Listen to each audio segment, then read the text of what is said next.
Welcome to Chronological Fiction, where real-world events meet the power of storytelling. We're here to breathe new life into history's most interesting moments by turning them into unique narratives. Join our community by subscribing, and let's explore the stories that shaped our world. The humidity of Tokyo in July 1954 was not merely a condition of the weather. It was a physical weight, a damp shroud that clung to the skin of every traveler passing through the gates of Haneda Airport. Among the sea of faces, businessmen in rumpled linen suits, weary diplomats, and families reunited after the scars of the previous decade, there stood a man who seemed to inhabit a different frequency of existence. He was tall, dressed in a charcoal grey wool suit that looked far too heavy for the Japanese summer, yet he did not sweat. He stood at the immigration counter with a quiet, practiced patience, clutching a leather briefcase that bore the faint, weathered patina of extensive travel. When he finally stepped forward to present his documents to the officer, a young man named Hiroshi Sato, the air in the cramped booth seemed to chill by several degrees. Hiroshi took the passport, a sturdy navy blue booklet with gold embossing that shimmered under the fluorescent lights. The crest was unfamiliar, an intricate design of a mountain peak interlaced with a laurel wreath and a wheel of industry. But it was the name of the issuing country that caused Hiroshi to pause. His thumb hovering over the page, it read, in clear, authoritative block letters, "The Kingdom of Taured'den." Hiroshi frowned, shifting the passport under the light as if a different angle might reveal a more recognizable name. He mentally cycled through his training, the maps of Europe, the newly partitioned borders of the post-war era, and the colonial territories of Africa and Asia, yet Taured remained a void in his memory. He looked up at the traveler. The man was Caucasian, perhaps in his mid-40s, with a neatly trimmed beard and eyes that held the weary brilliance of someone who had seen the sun rise over a dozen different horizons in as many days. He spoke Japanese with a slight, elegant accent, though his primary tongue seemed to be a melodic variation of French. When Hiroshi politely inquired about the location of Taured, the man's expression did not flicker into the nervous twitch of a forger caught in a lie. Instead, he displayed a look of genuine, mild bewilderment, as if he had been asked to point out the location of the moon. He reached into his briefcase and produced a driver's license, a checkbook from a bank Hiroshi had never heard of, and a stack of international currencies that looked authentic in their engraving, but bore portraits of monarchs and statesmen who existed in no history book Hiroshi had ever opened. The situation quickly escalated from a routine clerical delay to a matter of national security. Customs officials and senior immigration inspectors were summoned to a windowless interrogation room in the bowels of the airport. The man, who identified himself as Julian Vorkansen, remained remarkably composed, though a shadow of existential dread began to darken his features as the hours ticked by. He explained with increasing frustration that Taured was a prosperous nation situated between France and Spain, occupying the territory where the officials' maps showed the Principality of Andorra. He spoke of a 1,000-year history, of a peaceful revolution in the 18th century, and of Taured's long-standing trade agreements with the Japanese Empire. To prove his point, he pointed at a map of Europe provided by the inspectors. His finger landed squarely on the Pyrenees Mountains. "There, Earth," he said, his voice trembling slightly. "That is Taured. Why is it labeled Andorra? What is this Andorra?" The officials looked at one another, the silence in the room punctuated only by the rhythmic hum of a desk fan. To them, the man was either a masterful prankster, a deeply delusional soul, or a spy equipped with the most elaborate and confusing forged identity in the history of espionage. As the sun dipped below the horizon, casting long, bruised shadows across the tarmac outside, the decision was made to detain Vorkansen until the Ministry of Foreign Affairs could be consulted. He was escorted to a nearby high-rise hotel, the Nikko, and placed in a room on the 15th floor.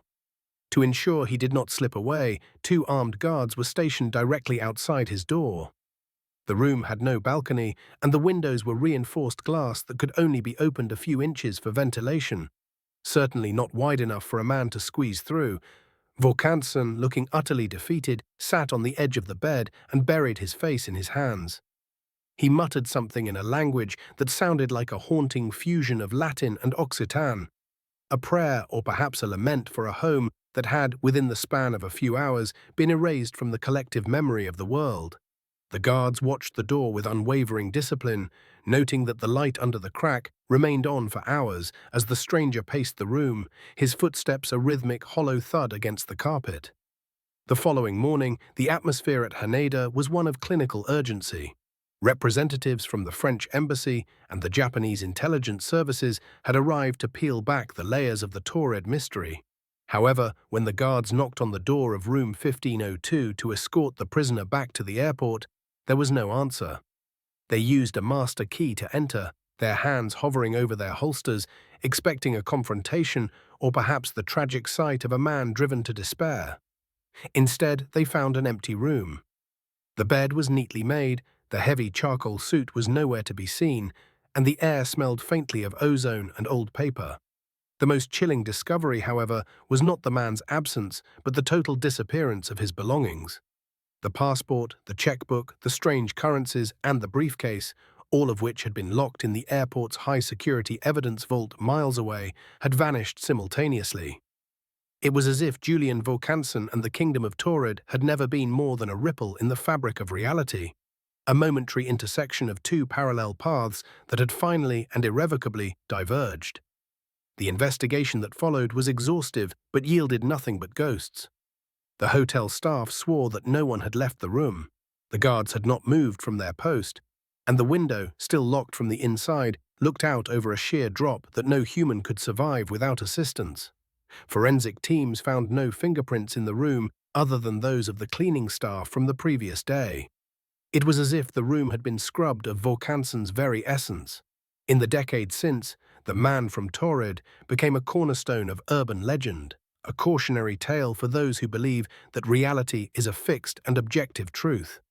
Some theoretical physicists whispered of thin spots in the universe, places where the boundaries between similar but distinct timelines become porous.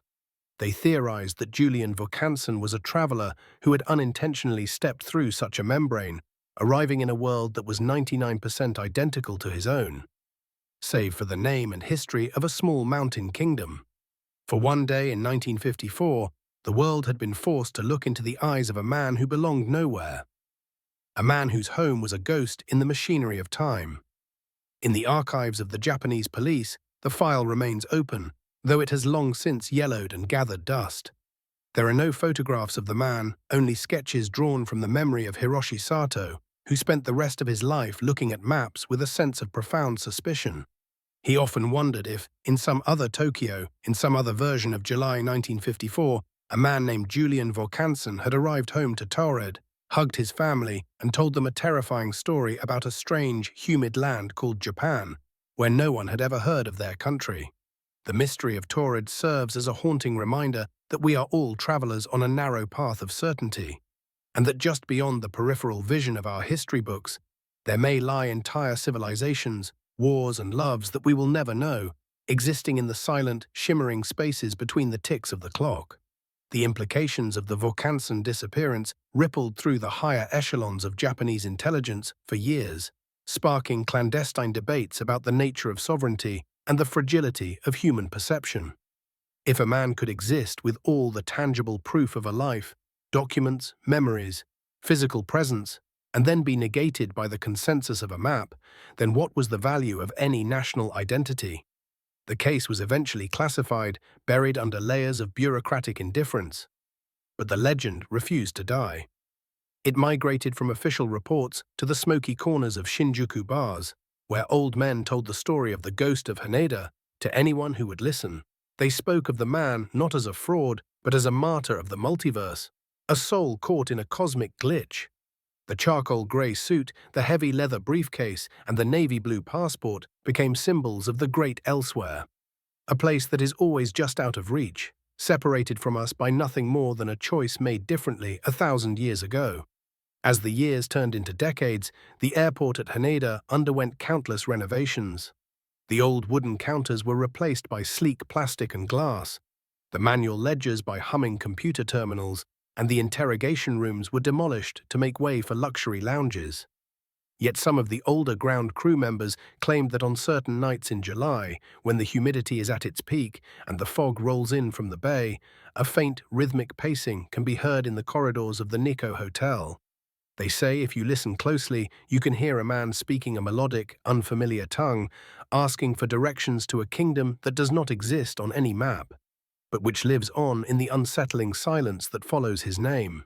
The man from Taured'den remains the ultimate traveler, a man who proved that the most terrifying thing in the world is not being lost in a strange land, but being the only person who knows where home truly is, only to find that home has decided to forget you ever existed. The psychological toll on the witnesses was perhaps the most enduring legacy of the event. Hiroshi Sato, the young clerk who first held the Taured'den passport, found himself unable to reconcile the tactile reality of the document with its subsequent vanishing. He became obsessed with the cartography of the Pyrenees, spending his weekends in libraries poring over ancient maps, searching for any mention of a kingdom that might have predated Andorra or existed in its shadow. He eventually resigned from his post at the airport, haunted by the look in Volkansen's eyes, a look of absolute terrifying clarity. Sato began to theorize that the man wasn't just from a different place, but from a heavy reality, one where the weight of history had pulled him through a momentary collapse in the space-time manifold. He died in the late 1980s, leaving behind a notebook filled with frantic sketches of the Taured'den crest, convinced until his final breath that he hadn't seen a ghost, but a glimpse of the truth behind the veil of our own fragile existence. The Taured'den incident also forced a quiet re-evaluation of security protocols among the world's intelligence agencies. While the public story was one of a clever escape or a mass hallucination, internal memos suggested a darker possibility, that the traveler was an unintentional breacher. These documents, leaked decades later, hinted at other similar occurrences. People appearing in the middle of busy streets wearing clothes from non-existent eras, or ships found drifting in the Atlantic with logs detailing voyages to ports that were never built. The man from Taured'den became the gold standard for these anomalies. He wasn't a monster or a hero, he was a businessman. He had come to Tokyo for a meeting. He had a life, a wife, and perhaps a dog waiting for him in a city called Taured'den City. The sheer mundanity of his purpose made his disappearance all the more horrific. It suggested that at any moment, any one of us could step across an invisible line and become a ghost in a world that looks exactly like ours, but where we are nothing but a collection of impossible atoms and a passport to nowhere. In the final analysis, the story of the man from Taured'den is not just a mystery of geography or physics, but a fable about the human condition. We define ourselves by our context, our country, our history, our place in the world. But when that context is stripped away, when the map no longer matches the terrain of our memories, what remains of the self? Julian Volkansen, or whoever he truly was, left behind no answers, only a void that continues to fascinate and terrify. He remains a shadow at the edge of the 20th century, a traveler who crossed the ultimate border, the one between what is real and what is possible. And as the world moves further away from 1954, his story grows in power, a reminder that the universe is far wider and more mysterious than the lines we draw on paper, and that somewhere, in a kingdom nestled in the mountains of a different Earth, a man is still waiting for a flight that will never land in a Tokyo he recognizes. The disappearance of Julian Volkansen was not the end of the Taured'den mystery. It was merely the opening of a door that many in the Japanese government wished had stayed bolted shut. As the weeks turned into months, the investigation was handed over to a specialized unit within the Public Security Intelligence Agency, led by a man whose reputation for clinical detachment was legendary, Inspector Kenji Tanaka. Tanaka was a veteran of the post-war Reconstruction era, a man who believed that every puzzle had a rational solution, provided one looked closely enough at the seams of reality. He spent nights in the basement of the Ministry of Justice, surrounded by the physical artifacts that had been photographed before they vanished. Grainy black and white images of the Taured'den passport, the strange coins, and the maps Volkansen had desperately pointed to. Tanaka noticed something in the photographs that the initial inspectors had missed. The microscopic engraving on the Taured'den currency depicted a solar eclipse that had occurred in the Pyrenees in 1948. But in our timeline, that eclipse had been partial, whereas the coin depicted it as a perfect, crown-like totality. This small astronomical discrepancy haunted Tanaka, suggesting that Volkansen's world was not just a different map, but a world where the very movements of the celestial bodies had followed a subtly different choreography. Tanaka's obsession led him to interview the hotel staff at the Nikko once more. He spoke to a maid, an elderly woman named Hana, who had been responsible for the 15th floor on the night of the disappearance. In a hushed voice, she told Tanaka that as she passed room 1502 at midnight, she didn't just hear pacing, she heard a sound like 1,000 whispering bees and saw a faint, violet luminescence bleeding from beneath the door. She had been too frightened to report it at the time, fearing she would be accused of drinking on the job or losing her mind. Tanaka recorded her testimony with a shaking hand. This violet light matched reports from experimental physics papers he had clandestinely sourced from the University of Tokyo. Papers regarding the ionization of air during high-energy electromagnetic shifts. He began to form a terrifying hypothesis. Volkansen had not escaped through the window or the door, nor had he been kidnapped. He had been pulled back. The thin spot in the airport had been a temporary bridge, a localized collapse of the barrier between two branes of existence, and when the bridge finally crumbled, the universe had corrected its error by reclaiming what belonged to the other side. The Taured files grew into a mountain of classified documents, each more unsettling than the last. Tanaka discovered that in the 3 years following the 1954 incident, there had been a sharp spike in disorientation reports across the globe. In London, a woman was found in a park speaking a dialect of English that used syntax from the 16th century, but referred to technological advancements that didn't yet exist. In New York, a man claimed to be a veteran of a war fought in the 1930s between the United States and a confederation of Great Lakes states. Each of these individuals shared a common trait. They carried documents that were physically perfect, but historically impossible. Tanaka realized that Julian Volkansen was simply the most visible symptom of a much larger cosmic instability. He began to refer to these occurrences as lapses, moments where the grand tapestry of the multiverse snagged on a stray thread, pulling pieces of one reality into another.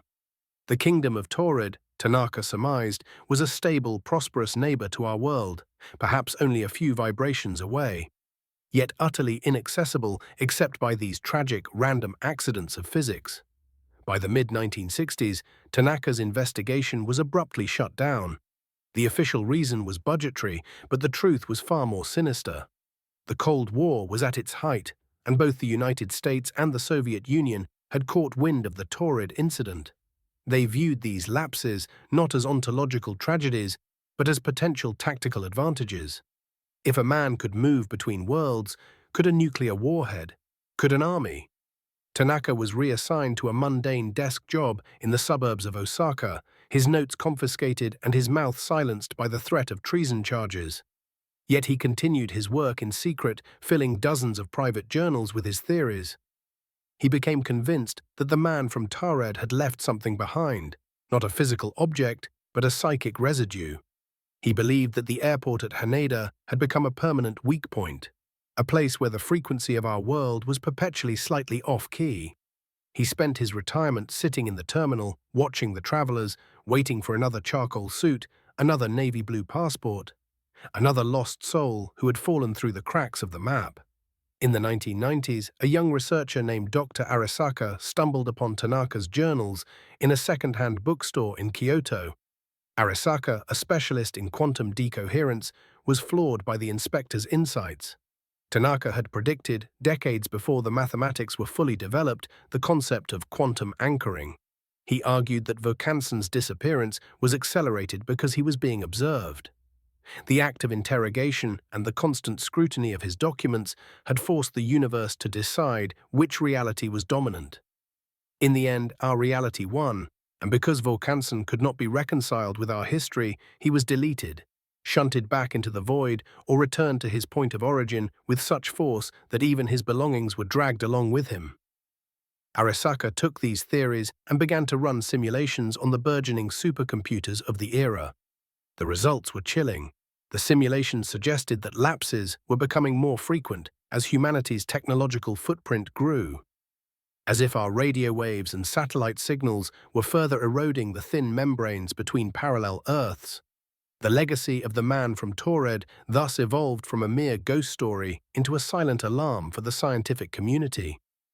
There are those who believe that the increasing sense of unreality in the modern world, the Mandela effects, the collective false memories, the feeling that history has somehow taken a wrong turn, can be traced back to the breach that occurred at Haneda in 1954. Some theorists argue that we are currently living in a hybrid reality, a patched-together existence formed from the collisions of multiple timelines that were never meant to meet. Julian Vokanson was the first traveler we noticed, but he was certainly not the last. He was a harbinger of a world where the borders of nations are less significant than the borders of existence itself. His story serves as a reminder that we are all, in a sense, residents of Taured, clinging to a version of reality that we hope is true, but which could, at any moment, be revealed as nothing more than a fragile illusion held together by the consensus of a map. The final entry in Tanaka's journal, dated just days before his death in 2002, was not a scientific observation, but a poem. It spoke of a kingdom in the mountains where the air smelled of lavender and the king was a philosopher, where the people lived in harmony with the rhythms of a sun that eclipsed in totality in 1948. He wrote of his hope that Vokanson had made it back, that he was sitting in a cafe in Taured City, recounting his strange day in a dark, confused version of Tokyo. Tanaka's last words were a question that continues to haunt those who study the case. If the man from Taured was the one who was lost, why does it feel like we are the ones who are missing? This sentiment echoes through the halls of Haneda to this day, a whisper in the ears of travelers who feel a sudden, inexplicable shiver as they pass through immigration, a brief moment of doubt where they wonder if the passport in their hand is still valid, or if they have just stepped into a world that no longer remembers their name. The story of Taured persists because it touches upon the deepest of human fears, the fear of being erased. We build our lives on the bedrock of facts, our birth certificates, our home addresses, the names of the mountains on the horizon. But Julian Vokanson showed us that this bedrock is actually a shifting sea of probability. He was a man of dignity and substance, a man with a checkbook and a briefcase, and yet the world simply refused to accommodate him. He was a piece of a puzzle that didn't fit, and so the puzzle maker simply threw the piece away. As we move deeper into the 21st century with our digital archives and global connectivity, the mystery of the man from Taured stands as a monument to the great unknown. It is a story that refuses to be debunked or forgotten because it suggests that the most profound secrets of the universe are not hidden in distant galaxies, but in the very rooms we inhabit, in the very moments we take for granted, and in the eyes of the strangers we pass in the airport, any one of whom might be carrying a passport to a kingdom that only they can see. To consider the man from Taured is to consider the possibility that our own lives are equally precarious. What if tomorrow you wake up and the city you live in has a different name? What if your family looks at you with the same polite, confused skepticism that the Japanese officials gave Vokanson? The horror of Taured isn't the disappearance, it's the realization that reality is a social contract, and if the world decides to break that contract with you, there is no court of appeal. Julian Vokanson was the ultimate outsider, not because of his race or his language, but because of his truth. He stood his ground in that interrogation room, refusing to admit that Taured was a lie, even when faced with the overwhelming evidence of our maps. In that stubborn refusal, there is a kind of tragic heroism. He was the last citizen of a disappearing world, holding on to his identity until the very laws of physics conspired to take it from him. As the fog settles over the runways of Tokyo today, one can almost imagine the charcoal-suited traveler still standing there, his briefcase heavy with the currency of a ghost nation. He is a permanent fixture of our collective unconscious, a reminder that the map is not the territory, and the territory is far more vast and terrifying than we dare to imagine. The man from Taured did not just come from a parallel universe, he came from the truth that we are all just travelers passing through a reality that is far more mysterious than we are led to believe. And so the story remains, a long, winding narrative of loss and wonder, A fictionalized account of a factual impossibility stretching out into the dark corners of history, waiting for the next lapse to bring us another visitor from a kingdom we have yet to discover. A kingdom nestled in the mountains of a world just out of sight called Taured. The resonance of Julian Verkansen's disappearance did not merely fade into the background noise of history. Instead, it acted as a slow-acting catalyst for a series of events that would eventually challenge the very foundations of modern physics and the way humanity perceived its place in the cosmos. By the turn of the 21st century, the Taured mystery had moved beyond the realm of tabloids and into the laboratories of the most advanced research facilities in the world. In 2026, a young digital forensic analyst named Elena Sato, the great-granddaughter of Hiroshi Sato, the man who first processed Verkansen at Haneda, stumbled upon a corrupted file in the deep archives of the Japanese Ministry of Transport. The file was a high-resolution scan of a document that had officially disappeared in 1954. It was a single page from Verkansen's ledger, but it wasn't a static image. When viewed through a modern quantum processing lens, the ink on the digital page seemed to shimmer and rearrange itself, shifting between French, Japanese, and a third unidentified language that shared linguistic roots with ancient Basque and Latin. This discovery suggested that the artifacts hadn't just vanished. They had been encoded into the reality of our world, leaving behind a persistent digital ghost that was only now becoming visible as our technology caught up to the frequency of the anomaly. Elena's investigation led her back to the very ground where her great-grandfather had stood 72 years prior. She realized that Haneda Airport was not just a site of a strange historical footnote, but a localized stability nexus, a point where the membrane between dimensions was naturally thinner due to the unique geological and electromagnetic properties of the Tokyo Bay area. Elena hypothesized that Julian Verkansen hadn't been an accidental traveler, but a pioneer of a natural bridge that opens once every 7 decades. As the July anniversary of the 1954 incident approached, the violet light reports began to resurface, not just in the Nikko Hotel, but across the entire southern wing of the airport. Travelers began to report temporal echoes, seeing the ghosts of aircraft from the 1950s landing on modern runways, or hearing the voice of a man in a charcoal suit asking for a currency exchange for Taured crowns. It became clear that the bridge was reopening, and this time the Kingdom of Taured was not just calling its traveler back, it was actively seeking to establish a permanent connection. In the mountains of the Pyrenees, where our maps show the sovereign nation of Andorra, modern hikers began to experience what they called the shimmer. For brief moments, the rugged, rocky terrain would transform into a hyper-modern, lushly forested cityscape, with architecture that defied the laws of gravity. A glimpse of Taured city. These eyewitnesses spoke of a civilization that appeared to be hundreds of years ahead of our own in terms of ecological harmony and energy production. It was a world where the Industrial Revolution had been powered by magnetism and sound rather than coal and oil. The man from Taured, it seemed, was a representative of a humanity that had made different choices, a humanity that had learned to navigate the thin places of the world. The panic that had characterized the 1954 incident was replaced in 2026 by a desperate global curiosity. World leaders scrambled to understand the implications of a sister civilization that occupied the same physical space, but existed on a different vibratory plane. The question was no longer whether Julian Verkansen was real, but whether our own world was ready to meet the people he had left behind. The climax of the mystery occurred on the night of July 24, 2026, during a rare celestial alignment that mirrored the conditions of 1954. Elena Sato, equipped with a portable quantum resonator she had developed based on her great-grandfather's sketches and Dr. Arisaka's theories, stood in the center of the old Terminal 1. As the clock struck midnight, the air began to hum with the sound of 1,000 bees, and the violet light erupted from the floorboards, weaving itself into a shimmering doorway of pure energy. From the other side, a figure emerged, not the weary, middle-aged Julian Verkansen, but a young woman who bore a striking resemblance to him, wearing a suit of the same charcoal wool, yet woven with glowing fiber-optic threads. She carried a briefcase that pulsed with a soft, rhythmic light and held out a navy blue passport with the Kingdom of Taured crest. My name is Ilara Vorkanson, she said in perfect, melodic Japanese. I have come to complete my grandfather's trade mission, and this time I believe you have the maps that show where we belong. The encounter lasted only a few minutes, but it changed the trajectory of human history.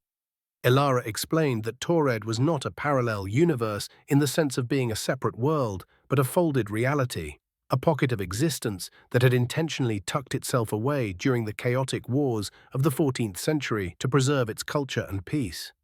Julian's arrival in 1954 had been a tragic navigation error, a tear in the fold caused by the massive atmospheric testing of nuclear weapons in our timeline. He had been a casualty of our world's violence. His very presence in 1954, a warning that our realities were becoming dangerously misaligned. By 2026, however, the fold was beginning to unravel, and the two Earths were destined to merge or destroy one another. The mission was no longer about trade, it was about harmonic synchronization. The Kingdom of Taured was offering its technology and its history of peace to help stabilize our world, in exchange for the right to finally step back into the light of the sun they had shared for millennia. As Ilara stepped back through the portal, she left behind the ledger that had haunted the Sato family for 3 generations. This time, it did not vanish. It remained on the floor of Haneda Airport, a physical, tangible object of impossible origin. When the world's linguists and scientists decoded its contents, they found not just trade agreements, but a manual for planetary resonance, a guide to healing the environment and stabilizing the thin spots in our reality. The legend of the man from Taured was finally solved, not as a haunting or a hoax, but as the first clumsy step in a cosmic reunion. Julian Vorkanson was no longer a ghost of the past. He was the grandfather of the future.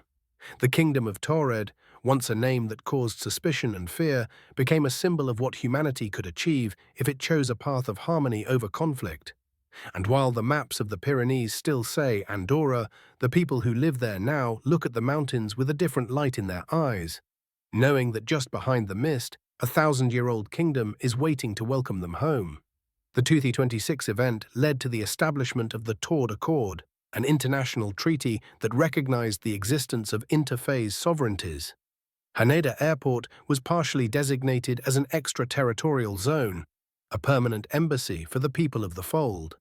Travelers between the two worlds became more common, though the process remained delicate, requiring a state of neutral intent to prevent the reality correction glitches that had erased Julian in 1954. The world began to transform as Taured's sound energy technology replaced internal combustion engines, and the violet light that once signaled a terrifying anomaly became the glow of a new clean power source for a global grid. The lapses that Inspector Tanaka had feared became bridges, and the sense of existential dread that had pervaded the late 20th century was replaced by a profound sense of interconnectedness. Humanity realized that it was not alone in the universe, and it didn't even have to look to the stars to find its neighbors. They had been standing in the same room all along, just on the other side of a heartbeat. Elena Sato became the first official ambassador to the Kingdom of Taured, spending her days traveling between the humid docks of Tokyo and the temperate lavender-scented valleys of Oakhaven. She often visited the memorial dedicated to Julian Vorkanson, which stood at the highest point of the Pyrenees, visible from both realities. The monument was a simple arch of charcoal grey stone with an inscription in both Latin and Japanese, "To the man who was lost, so that we might all be found." It served as a reminder of the fragility of the map and the endurance of the soul. In the end, the story of Taured was not a story of a parallel universe, but a story of the great synthesis. The realization that all versions of the Earth are part of a single, complex and beautiful tapestry. Julian Vorkanson, the man who came from nowhere, had finally led everyone to the only place that matters, the place where we are no longer strangers to ourselves. The legacy of the incident also prompted a massive overhaul of the education systems across the globe. History was no longer taught as a linear progression of events in a single timeline, but as a tree of possibilities. Children learned of the Great Divergence and the Great Convergence, studying the history of Taured alongside the history of the United Nations. This new perspective fostered a level of empathy and creative thinking that had been previously unimaginable. If one kingdom could exist in the shadow of a mountain, what other wonders were hidden in the depths of the oceans or the silence of the deserts? The man from Taured became a folk hero, a figure of curiosity and bravery who stood before the unknown and simply stated his truth. He was the patron saint of the misunderstood, the champion of those whose reality doesn't fit the consensus, and his story ensured that no traveler would ever be truly erased again. As the years progressed into the mid-21st century, the distinction between our world and Taured began to blur in the most wonderful of ways. Cultural exchanges led to a new renaissance in art, music, and philosophy. The Taured style, a blend of classical European aesthetics and advanced organic technology, became the dominant trend in urban design. But more importantly, the psychological weight that had burdened humanity, the feeling of being isolated on a lonely rock in a vast vacuum, evaporated. We were part of a multiverse, a community of Earths, each a different reflection of the same divine spark. And every year, on the anniversary of Julian Vorkansen's arrival, a quiet ceremony is held at Haneda. There are no loud speeches or parades. Instead, thousands of people stand in silence, holding navy blue lanterns that glow with a soft violet light. They look at the spot where a man once stood with a briefcase and a dream of home, and they whisper a single word of gratitude to the traveler who crossed the ultimate border to bring two worlds together. The final mystery, however, remained. In 2054, exactly 100 years after the original incident, a team of archaeologists in the old Taured sector discovered a small, weathered leather briefcase buried beneath the foundations of an ancient temple. Inside, preserved by the unique atmosphere of the fold, were a set of documents: a Japanese driver's license from 1954, a stack of yen from the Showa era, and a handwritten note in a shaky but elegant script. The note was from Julian Vorkansen, written during his final moments in room 1502. It didn't speak of fear or anger. It said, "I have seen a world where we are forgotten, but I have also seen a world where we are possible. I will go now into the violet light so that one day my grandchildren can walk the streets of Tokyo without fear. Do not look for me in the maps, look for me in the gaps between the lines. I am going home, and I am bringing the bridge with me." This final message proved that Julian had understood his role in the cosmic play. He wasn't a victim of a glitch, he was the architect of a miracle. The dawn of the 22nd century did not break over two separate worlds, but over a singular shimmering tapestry of existence known as the phase-unified Earth. The legacy of Julian Vorkansen had transformed from a whispered mystery in the backrooms of Haneda Airport into the very foundation of global civilization. By the year 2104, the centennial of the first lapse, the cities of the world had become architectural marvels of dual resonance. In Tokyo, the skyline was a breathtaking forest of steel and light, where buildings didn't just occupy physical space, but vibrated across the harmonic frequencies of both our original timeline and that of the Kingdom of Taured. These interphase spires allowed citizens to walk through a doorway in a bustling Japanese metropolis and emerge into the serene, gravity-defying gardens of Taured City without ever feeling a change in the air, save for the faint, sweet scent of lavender and ozone that had become the hallmark of the new era. The Taured crowns and the yen had long since merged into a singular currency, the Vorkansen unit, a tribute to the man who had inadvertently paid for the future with a briefcase full of impossible dreams. The reconciliation of history became the greatest intellectual undertaking in human record. Historians from both sides of the fold worked in massive underground archives, stitching together the two disparate pasts into a grand chronology. They discovered that the Great Fracture had occurred in the late 13th century, during a solar eclipse that coincided with a massive volcanic eruption in the Pacific. In one world, the kingdom in the Pyrenees had chosen a path of isolation and scientific mysticism, becoming Taured. In the other, it had faded into the small pastoral principality of Andorra. This realization led to the Double Citizenry Act, where every human was given the right to explore their eco-history, the life their ancestors might have led had the fracture never occurred. It was not uncommon for a family in New York to spend their summers in a version of North America, where the native civilizations had formed a high-tech continental federation alongside European settlers, a world where the industrial scars of the 19th century had been healed by Taured'den sound energy. However, the stabilization of the two worlds brought about a new and unexpected phenomenon: the violet tides. In the coastal regions of Japan and the high peaks of the Pyrenees, the sky would occasionally turn a deep, vibrant violet, and the sea would glow with an internal bioluminescence. Scientists realized that the merger of our world and Taured had acted as a beacon, drawing the attention of other folds within the multiversal archipelago. The man from Taured had not just opened a door between two rooms, he had knocked down the walls of the entire house. Reports began to surface of phantom vessels appearing in the Atlantic, ships from a reality where the Roman Empire had never fallen and had instead conquered the stars. These visitors were no longer met with the suspicion and detention that greeted Julian Vaucanson. Instead, they were welcomed as long-lost cousins, integrated into a world that had finally learned that the definition of home was as infinite as the stars themselves. In the midst of this cosmic expansion, a young woman named Keide Sato, the great-great-granddaughter of Hiroshi Sato, embarked on a mission that many considered a fool's errand. She was a phase diver, a specialist trained to navigate the deep gaps, the spaces between the stable realities. Guided by the encrypted journals of Kenji Tanaka and the resonant ledger of Julian Vaucanson, Keide believed that Julian had not simply returned to Taured or stayed in Japan. She hypothesized that he had become a timeless voyager, an entity existing in the nexus that held the multiverse together.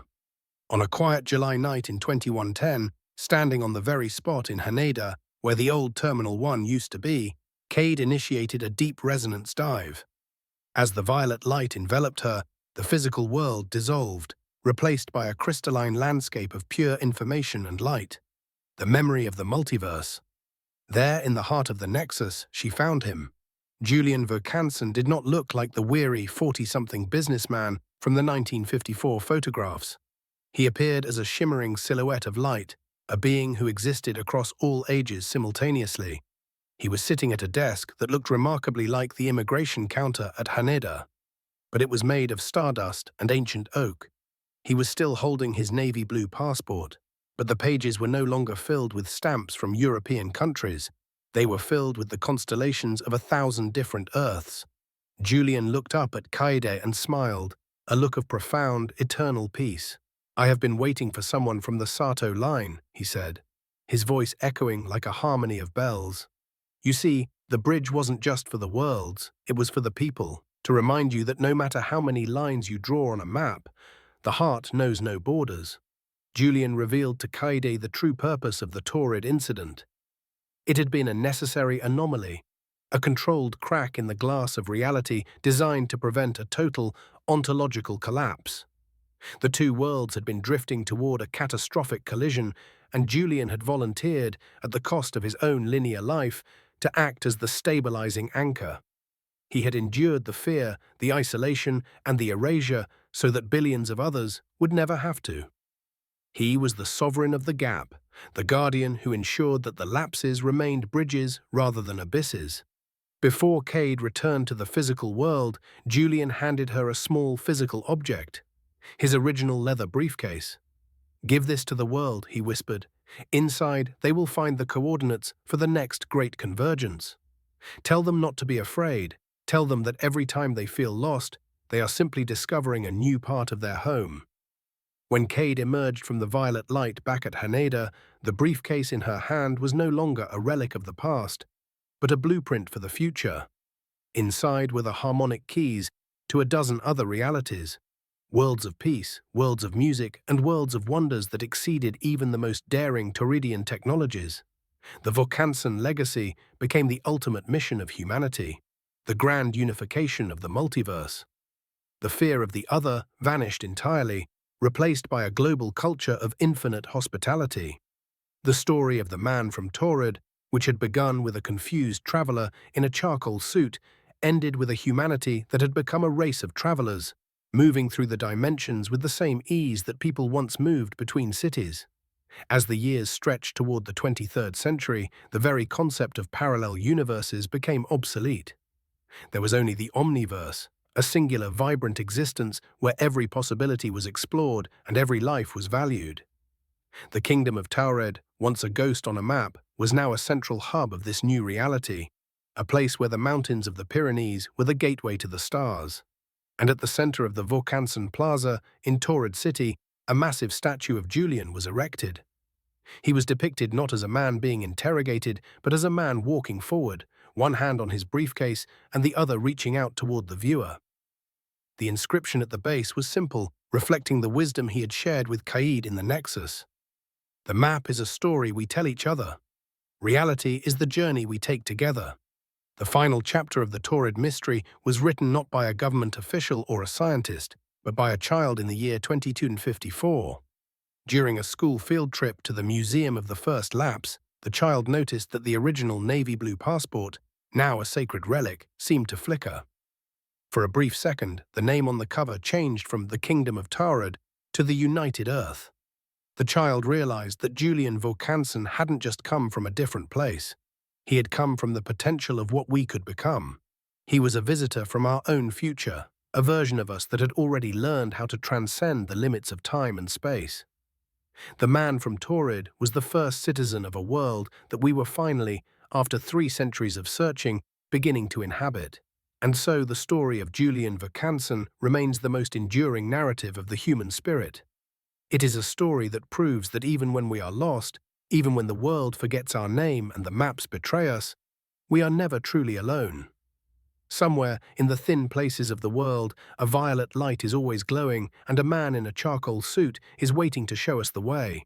The mystery of Taured is the mystery of ourselves, a reminder that we are all travelers, all citizens of a kingdom that is far larger and more beautiful than the lines on a page. And as long as we have the courage to stand at the counter and present our truth, the bridge will always be there, waiting to take us home. The legend of Taured, in its final iteration, became the song of the Nexus, a melody that every child on the unified Earth knew by heart. It was a song of a traveler who lost his country but gained the universe, a man who became the light in the dark gaps between the stars. And every July 24th, as the violet tides roll in across the world, humanity looks up at the sky, not with the confusion of the past, but with the joy of a family that has finally found its way back to each other across the infinite horizons of existence. The man from Taured had completed his mission. He had turned a world of strangers into a world of neighbors, and in doing so, he had ensured that no one would ever be the man from nowhere ever again. By the dawn of the 24th century, the year 2354 marked a milestone that surpassed the mere bicentennial of the Haneda incident. It was the era of the saturation of presence. Humanity had long moved past the crude machinery of the 21st century, entering a state where the distinction between the observer and the observed had entirely collapsed into a symphony of shared consciousness.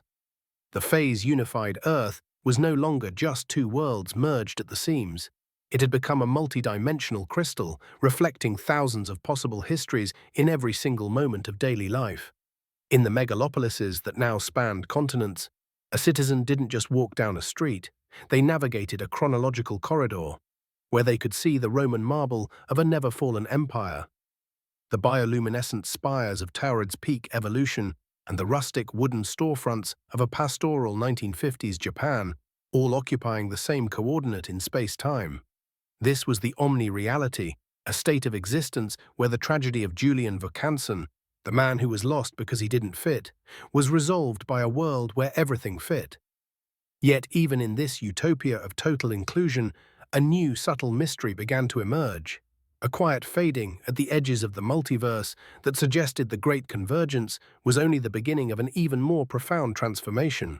The fading was first noticed by the chronolinguists of the Vaucanson Institute, who observed that certain words, concepts, and even memories were beginning to lose their vibratory weight. It wasn't that things were disappearing, as they had in 1954, but rather that they were becoming transparent. A person might look at a navy blue passport in a museum and find that they could see through it, not just to the wall behind it, but to the very atoms of the reality that sustained it. This phenomenon, dubbed ontological thinning, sparked a wave of existential inquiry that reached the highest levels of the Unified Council. Was the merger of worlds causing a dilution of reality itself? Elena Sato's successor, a brilliant metaphysicist named Kaito Sato, theorized that the omni-reality was not the final destination, but a cocoon. He argued that Julian Vokansen's arrival hadn't just been a bridge-building event. It had been the first puncture in the egg of form. The kingdom of Taured and the Earth we knew were just two layers of a shell that was now, after centuries of integration, finally beginning to hatch. This theory was put to the ultimate test during the tricentennial synchronicity event.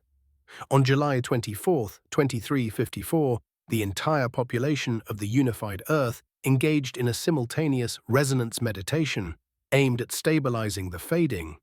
As the violet light, now a gentle, ubiquitous glow that powered the world, began to pulse in rhythm with the collective heartbeat of trillions, the physical world underwent a terrifying and beautiful metamorphosis.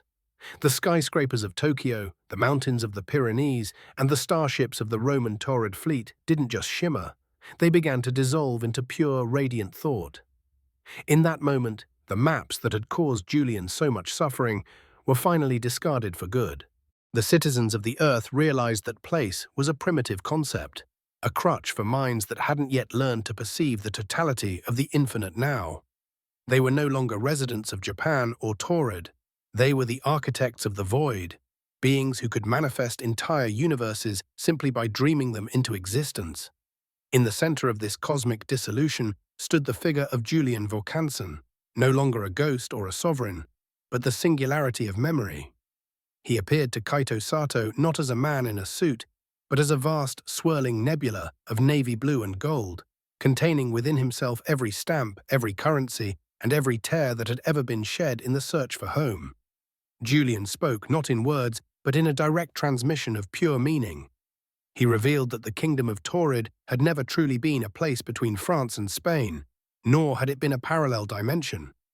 It was the state of total belonging, a frequency of the soul that humanity had to invent through the trauma of his disappearance. He had been the sacrificial variable, the one who had to be not real so that humanity could eventually learn to define reality on its own terms. The briefcase was empty, Julian's essence vibrated. It was always empty because you were meant to fill it with the history of a world that didn't need borders to know it was alive. As the physical Earths finally vanished into a state of non-dual transcendence, the mystery of the man from Taured achieved its final paradoxical resolution. There was no longer a need for a bridge, because there was no longer a here or a there. The lapse that had occurred at Haneda Airport in 1954 was recognized as the exact moment when humanity's internal map began to break, allowing the external infinite to leak in. The charcoal grey suit and the heavy briefcase were the anchors of an old way of being, a weighted reality that had to be shed like a heavy winter coat in the heat of a new summer. In the new existence, every individual was a kingdom of Taured, a sovereign entity of infinite possibility, connected to all others by the shared memory of a man who once stood at a counter and refused to be erased. The story of Taured thus moved from the realm of science fiction and into the realm of cosmic origin myth. It was the tale of the first traveler, the one who crossed the most dangerous border of all, the border between being and not being. In the timeless expanse of the 25th century and beyond, the name Julian Vokansen became synonymous with the key. Whenever a new consciousness emerged in the vastness of the thought fields, it would be greeted with the same melodic, ancient greeting that Hiroshi Sato had once used. "Welcome to the world. Please present your documents." But the documents were no longer passports or licenses. They were the unique, shimmering patterns of a soul's experiences, the maps of the heart that proved one had lived, loved, and journeyed through the mystery of existence. And so the man from Taured did not just find his way home. He turned the entire universe into a home. The thin spot at Haneda became a holy void, a place of pilgrimage where the transcendent beings would occasionally manifest the old 1954 terminal just to feel the weight of the old world, to remember what it was like to be lost, to be cold, and to be human. They would watch the charcoal-suited man pace the room on the 15th floor of the Nikko Hotel, not with pity but with profound reverence. for they knew that his pacing was the heartbeat of their own freedom. His confusion was the labor pains of their own birth. And as the violet light finally faded into the clear light of unity, the last thing to vanish was the smile of Julian Vorkansen, a man who had finally seen his kingdom and found that it was everywhere. The saga concludes with the realization that we are all, at this very moment, in the middle of our own Taured incident. Every time we feel out of place, every time our personal truth contradicts the maps of the world, we are simply experiencing a lapse in the old reality. We are all travelers in charcoal suits, clutching briefcases full of dreams that the world says are impossible. But if the story of Julian Vorkansen teaches us anything, it is that the world is eventually forced to catch up to the truth of the persistent heart.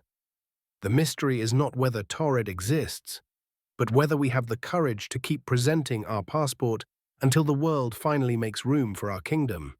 And in the silent spaces between the stars and the quiet moments between our thoughts, the man from Taured is still walking, still smiling, and still waiting for us to join him in the place where the map finally ends and the real journey begins. The final movement of the Taured symphony began not with a roar, but with a whisper in the archive of the impossible, a celestial repository where every reality deemed too strange or too contradictory for the main timelines was kept in a state of shimmering stasis. By the 26th century, the unified consciousness had reached a plateau of such absolute harmony that it began to yearn for the beautiful friction of the past, the sharp edges of mystery and the delicious agony of not knowing. It was here, in the substrata of the omni-reality, that the void sculptors discovered the original ghost signal of room 1502. This was not a recording or a memory, but a persistent now, a pocket of 1954 that had refused to transcend. Within this pocket, the man from Taured was still sitting on the edge of his bed, and the guards were still standing outside his door. The sculptors realized that for the universe to truly be complete, the man who belonged nowhere had to finally be given a somewhere that was entirely his own. A reality where the kingdom of Taured wasn't a parallel world or a folded dimension, but the very heart of the multiverse itself. This project, known as the second genesis of Taured, involved the collective focus of every sentient mind across the infinite planes. They began to dream the kingdom into existence, not as a copy of old memories, but as the ultimate sanctuary for the misunderstood. They used the harmonic keys found in Julian's briefcase to calibrate the mountains, the lavender fields, and the melodic language of the Taured'den people. As the dream solidified, the ghost signal of room 1502 began to change. The walls of the Nikko Hotel didn't just dissolve, they transformed into the marble pillars of the Great Hall of Arrivals in Taured City. The two guards, whose names had been lost to history, found their uniforms shifting into the ceremonial robes of the protectors of the threshold. And Julian Vorkansen, who had been sitting in despair for what felt like seconds and centuries simultaneously, looked up to see the door open not to a Japanese interrogation team, but to a world that had been built specifically to honor his truth. The moment Julian stepped across that threshold was the true end of history. As his foot touched the soil of the newly birthed Taured, a wave of retroactive validation swept back through the timelines. Every map in 1954 suddenly, for a fraction of a second, showed the kingdom of Taured. Every immigration clerk who had ever doubted a traveler felt a sudden surge of empathy. The tragedy of the man who was erased was overwritten by the triumph of the man who was the architect. Julian was greeted by Hiroshi Sato, not the young clerk from Haneda, but a version of Hiroshi who had become the high librarian of the possible. Hiroshi handed Julian his navy blue passport, which was now glowing with a light that surpassed the sun. "Your documents are in order, Mr. Vorkansen," Hiroshi said with a smile that contained the warmth of 1,000 reconciled worlds. "Welcome home. We've been expecting you since the beginning of time." The kingdom of Taured now serves as the universal nexus, a place where any soul who feels lost in the vastness of existence can find a port of call. It is a land where the laws of physics are governed by the laws of hospitality, and where the maps are rewritten every morning to accommodate whoever happens to arrive. The leather briefcase, once a symbol of an impossible identity, is now the cornerstone of the great city, and inside it, the coins of Taured continue to circulate, each one a reminder that value is not determined by a central bank, but by the weight of a person's story. The violet light that once terrified the witnesses at Haneda is now the eternal twilight of the Taured'den sky, a beautiful, comforting glow that reminds every traveler that the dark gaps between the stars are not empty, but are filled with the potential for new kingdoms and new homes. In the final reckoning, the saga of the man from Taured teaches us that the universe is not a fixed machine, but a living narrative. We are the authors of the reality we inhabit, and our passports are our convictions. Julian Vorkansen was the one who proved that if you hold on to your story long enough, the universe will eventually run out of ways to deny it. He remains the patron of the peripheral, the guardian of those who walk the thin lines between what is and what could be. And even today, if you find yourself in a crowded airport, feeling a sudden, inexplicable sense of displacement, look for the man in the charcoal grey suit. He isn't lost anymore, he's just waiting to show you that your kingdom is closer than you think, nestled in the mountains of your own heart, just one lapse away from being real. The story concludes in the Garden of Synchronicity, where Julian and Hiroshi sit on a bench overlooking the Pyrenees, mountains that exist in all worlds simultaneously. They watch as the bridges of light connect the different Earths, seeing travelers move freely between the eras and the dimensions. There is no more talk of Andorra or Japan as separate entities, only of the great mosaic of which they are all part. Julian opens his briefcase one last time, reaches in and pulls out a small physical object. A simple wooden stamp from the 1954 Haneda immigration desk. He hands it to Hiroshi, who stamps a blank page in the Book of All Souls. The ink is violet, and it doesn't say entry or exit. It simply says, "Here." And in that one word, the 2 hours of the story, the 70,000 characters of the saga, and the billions of years of the multiverse finally find their rest. The establishment of the Kingdom of Taured as a physical, permanent anchor in the collective reality of the 26th century was not the final chapter, but rather the beginning of a specialized era known as the Age of the Interreality Cartographers.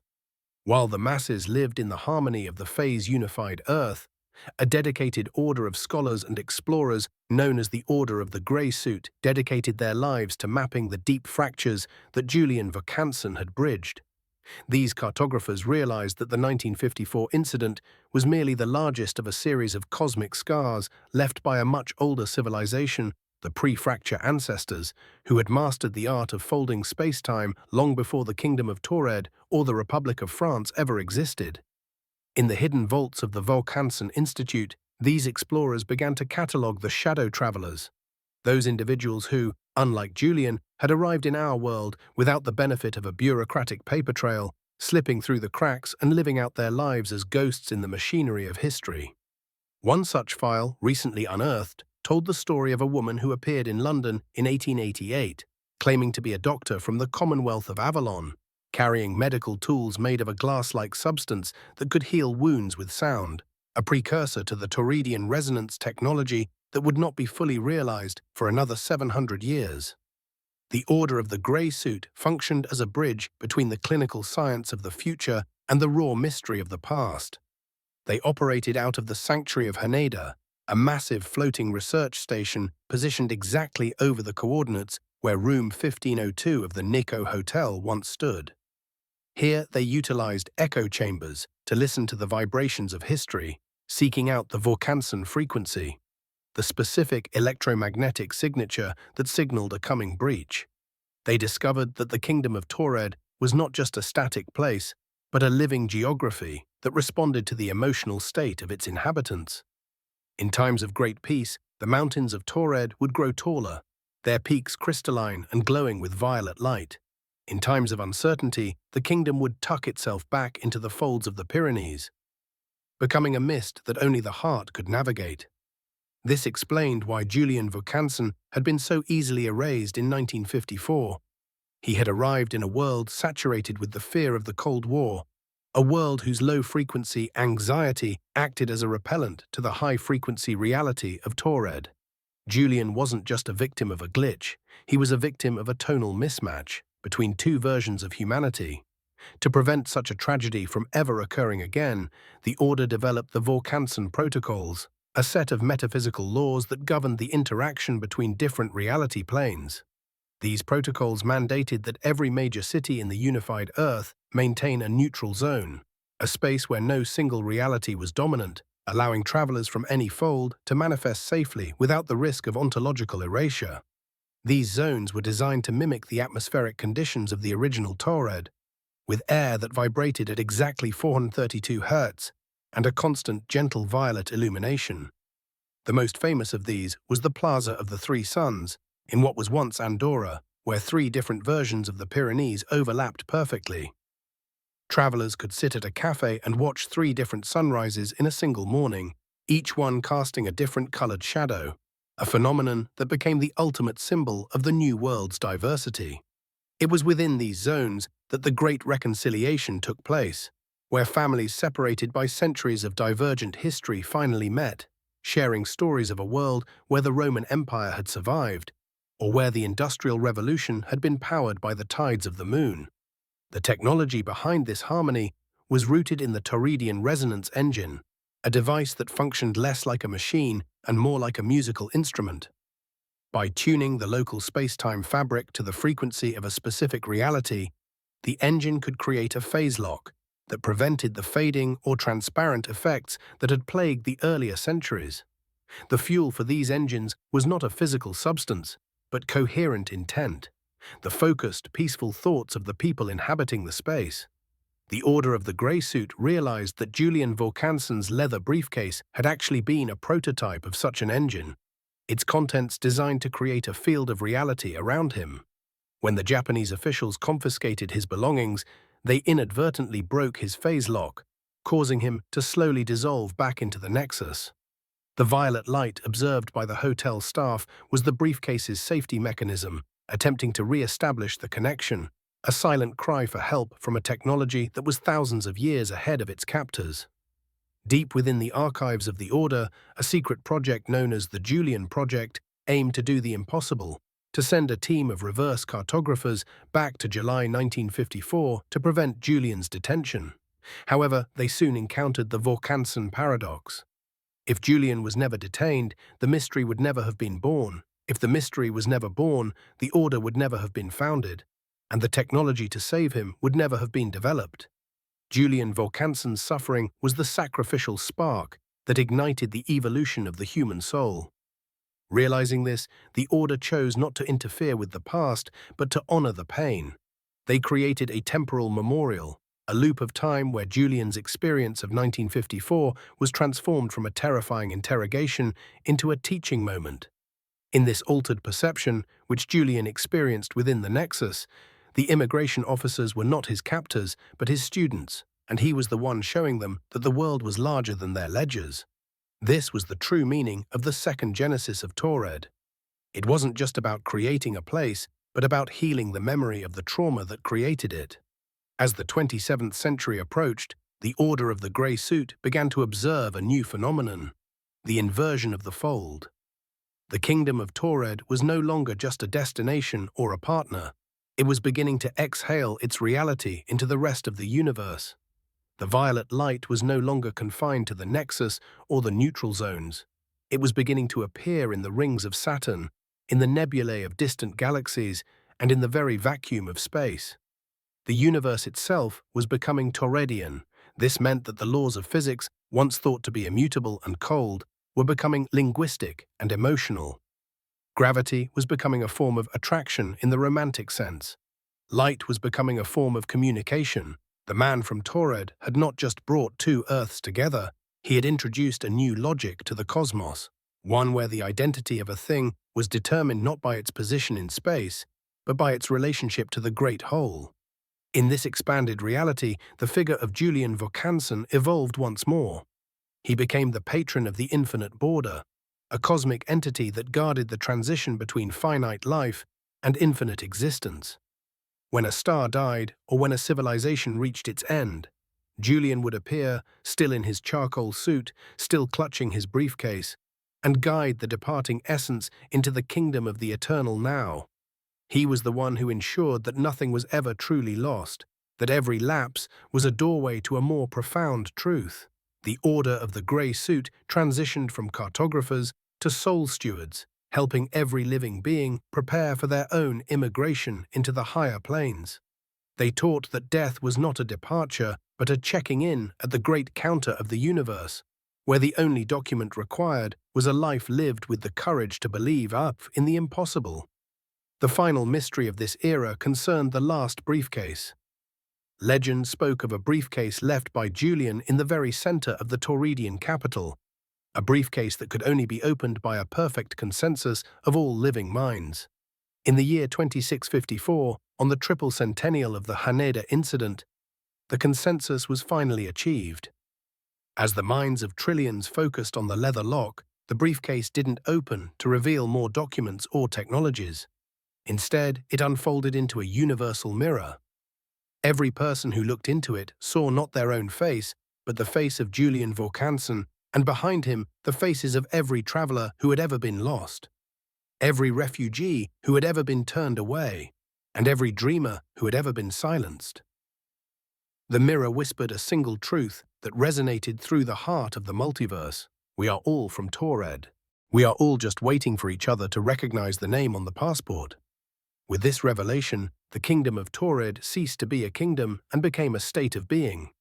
The mountains, the lavender fields, and the violet skies were recognized as the natural architecture of the awakened mind. The story of the man from Taured had finally outgrown the need for long paragraphs, for characters, or for time itself. It had become the vibration of the void, the silent hum that underlies all of creation. And yet, somewhere in the deep memory of the archive, a small navy blue passport remains, its pages turning in a phantom breeze, waiting for the next "for me" trigger to start the journey all over again, in a different world, in a different language, and under a different sun. The final resolution of the Taured anomaly began not with a grand cosmic alignment, but with a simple, quiet closing of a leather-bound book in a room that existed everywhere and nowhere at once. In the absolute stillness of the 0 hour, the point where the past of 1954 and the infinite future of the unified Earth met in perfect synchronicity, Julian Vorkansen stood at the center of room 1502 of the Nico Hotel. To the guards outside, he was a prisoner of geography. To the scientists of the 27th century, he was a deity of the gap. But to himself, he was finally just a man who had finished his walk. The violet light that had once been a terrifying sign of his erasure now settled around him like a familiar cloak, no longer a force of displacement but one of arrival. He looked at the walls of the small, cramped room and saw them for what they truly were, the thin, transparent shell of a chrysalis that had protected the seed of a new humanity for 72 years. Julian reached into his briefcase and pulled out the navy blue passport, which now hummed with the collective heartbeat of trillions of souls who had finally found their way home. He didn't wait for the guards to open the door. He simply stepped through the window, not into the dark abyss of a 1954 Tokyo night, but into the radiant, eternal morning of a world that had finally learned to recognize his name. As Julian stepped out into the air, the physical laws of gravity surrendered to the higher laws of the heart's cartography. He found himself walking upon a bridge made of pure memory, stretching across the Pyrenees of 1,000 different timelines. Below him, he saw the Hiroshi Sato of 1954 looking up at the sky with a sense of sudden, inexplicable peace. He saw the Elena Sato of 2026 holding the glowing ledger, and he saw the trillions of citizens of the omni-reality raising their violet lanterns in a silent salute. The kingdom of Taured was no longer a hidden fold or a mountain retreat. It had expanded until it encompassed the very fabric of the universe. Every star was a city in Taured, every galaxy was a province, and every soul was a sovereign citizen of the infinite home. The distinction between the man from Taured and the humanity he had visited was gone. They were one and the same, a species that had survived the trauma of its own fragmentation to become a unified, multi-dimensional masterpiece. Julian's charcoal suit began to dissolve into starlight, and his briefcase opened, releasing a swarm of golden butterflies that were actually the recovered memories of every lost traveler in history, finally freed from the archives of the impossible. The ultimate fate of the artifacts, the passport, the coins, the strange maps, was to become the fundamental constants of the new existence. They were no longer objects to be studied, but the very language of being. The navy blue of the passport became the color of the deep sky in every world. The gold of the crest became the light of every sun. And the melodic tongue of the Taured'den people became the silent intuition that allowed all beings to understand one another without words. The mystery that had begun with a confused clerk at an immigration counter ended with a universe that no longer required counters, borders, or walls. The Haneda incident was recognized as the Great Awakening, the moment when the human race stopped trying to fit the universe into a map and started allowing the map to grow into the universe. Julian Vorkansen, the traveler who had once been the only person who knew where he belonged, was now the only person who didn't need a home because he had become the home for everyone else. In the final moments of the saga, the zero moment expanded to fill all of time. The scene at Haneda Airport in 1954 froze and then softly blurred, like a watercolor painting left in the rain. The guards vanished, the hotel room dissolved, and the airport itself transformed into a vast, open field of lavender that stretched to the ends of the cosmos. There, sitting on a simple wooden bench, were Julian Vorkansen and Hiroshi Sato. They were no longer an official and a suspect, but two old friends who had shared a long, difficult journey. Hiroshi looked at Julian and asked the question that had haunted him for a lifetime. Was it worth it? The isolation, the fear, the being forgotten by the world? Julian looked out at the infinite violet horizon, at the billions of worlds connected by bridges of light, and smiled. He took the navy blue passport and handed it to Hiroshi, who opened it to find that every page was now a mirror, reflecting the entire history of the human spirit. "We weren't forgotten, Hiroshi," Julian replied, his voice a whisper that resonated through the stars. "We were just waiting for the world to grow large enough to remember us." The story of the man from Taured'den concludes with a single, radiant image. A navy blue passport lying open on a field of lavender, its pages turning slowly in a breeze that smells of salt and ozone. As the wind catches the pages, the text fades and is replaced by a simple glowing seal, not of a kingdom or a nation, but of a circle with no beginning and no end. The universe is finally phase-locked in a state of eternal grace, where no one is ever a stranger and no home is ever out of reach. The lapse has become the link, and the man from Taured'den has become the man of the universe. The final long paragraph of history has been written, and it is a love letter to the persistence of the soul, a reminder that as long as there is one person who remembers the name of their home, that home can never truly be lost. The violet light flares one last time, bright and beautiful, and then settles into the steady, warm glow of a trillion suns, signaling that the journey is over. The traveler is home, and the map is finally perfectly complete.